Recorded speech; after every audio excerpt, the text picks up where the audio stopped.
راجہ ناصر عباس کا بھیانک چہرہ۔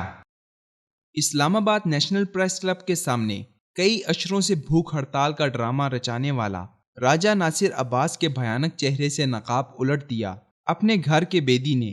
راجہ ناصر عباس، جو کہ آج کل پاکستان میں مجلس وحدت المسلمین کے سیاسی ایجنڈے میں مصروف کار ہے، دراصل تحریک نفاذ فقہ جعفریہ کا وہ دہشت گرد گنڈا جو ماضی میں ایران کے اندر خوف و دہشت پھیلانے میں مصروف تھا۔ ناصر عباس کے سیاہ چہرے سے نقاب اس وقت الٹا گیا جب مجلس وحدت المسلمین کے اندر گروہ بندی شروع ہوئی اور بھاری اکثریت نے امین شہیدی کے حق میں ووٹ دیے، تو تب ناصر عباس کی انانیت بھڑک اٹھی۔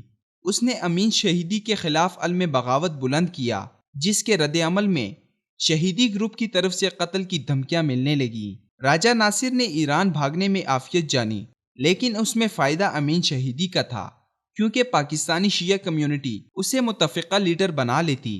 چنانچہ اس نے اپنے آپ کو مظلوم ثابت کرنے کے لیے اپنے چند چیلوں کو لے کر اسلام آباد پریس کلب کے سامنے ڈیرا ڈال دیا۔ راجہ ناصر کی ماضی کی تخریب کاریوں کا انکشاف خود ایک شیعہ ویب سائٹ پر کیا گیا ہے۔ احسان فاؤنڈیشن لاہور کے صدر ڈاکٹر سید نیاز محمد ہمدانی لکھتے ہیں کہ آیت اللہ عظمیٰ ڈاکٹر محمد صادق تہرانی قم میں حضرت معصومہ کے حرم مطہرہ سے تھوڑے فاصلے پر واقع مسجد امام رضا میں درس قرآن دیا کرتے تھے۔ 22 ستمبر 1987 کو دن کے 10:30 بجے تقریباً 70-80 پاکستانی طالب علم نما غنڈوں نے درس پر حملہ کر دیا۔ اس گروہ کا تعلق تحریک نفاذ فقہ جعفریہ سے تھا۔ حملے کی قیادت راجہ ناصر عباس اور اقبال کامرانی کر رہے تھے۔ راجہ ناصر عباس اس وقت مجلس وحدت المسلمین کے نام سے فرقہ وارانہ سیاسی سرگرمیوں میں مصروف ہے۔ اقبال کامرانی اس وقت تحریک نفاذ فقہ جعفریہ شعبہ قم کا جنرل سیکرٹری تھا۔ اس حملے میں درس میں شریک طالب علموں کو زد و کوب کیا گیا، ان میں سے بعض کو زخمی بھی کیا گیا، جن میں راقم بھی شامل تھا۔ حملے کے دوران قرآن مجید کے نسخے پیروں تلے روندے گئے، طالب علموں کے خون سے مسجد کو آلودہ کیا گیا۔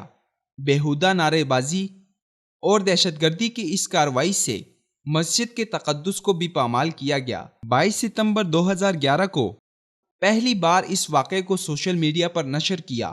یہ کوئی چھوٹی سی بات نہیں تھی۔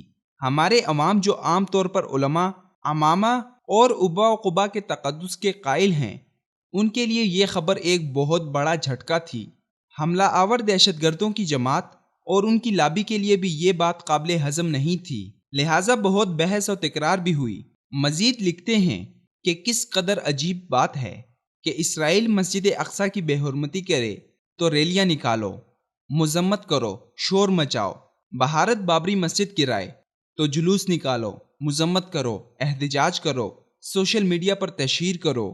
لیکن قم میں کچھ بدماش مسجد امام رضا پر حملہ کریں، قرآن پیروں تلے روندیں، طالب علموں کو زد و کوب اور زخمی کریں تو چپ رہو، کیونکہ اس سے ہمارے مذہب اور مقدس اداروں کی بدنامی ہوتی ہے۔ ڈاکٹر نیاز محمد بطور دلیل لکھتے ہیں کہ اس واقعے کے چشمدید گواہ یہ ہیں جو کہ اس وقت پاکستان میں موجود ہیں: ساجد علی نقوی، نمائندہ ولی فقیہ اور رہبر شیعان پاکستان، یہ اس دور میں تحریک نفاذ فقہ جعفریہ عارف حسینی گروپ کے نائب صدر تھے۔ آیت اللہ علامہ محمد حسین نجفی، جو علامہ ڈھکو صاحب کے نام سے مشہور ہیں، آیت اللہ حافظ سید رضا حسین نجفی، زعیم حوزہ علمیہ جامعۃ المنتظر حجت الاسلام، شیخ محسن علی نجفی، پرنسپل جامعہ الکوثر اسلام آباد، ملک آفتاب حسین جوادی، جامعۃ الکوثر اسلام آباد، ظفر عباس شہانی، جامعہ کوثر اسلام آباد، سب سے بڑھ کر سید جواد نقوی، جامعہ عروۃ الوثقی۔ عجیب طرفہ تماشا تو یہ ہے کہ اسلام آباد نیشنل پریس کلب کے سامنے کئی اشروں پر محیط اس ہڑتالی ڈرامے کو تاحال برقرار رکھا ہوا ہے۔ فرقہ وارانہ فسادات کے اس مجرم کو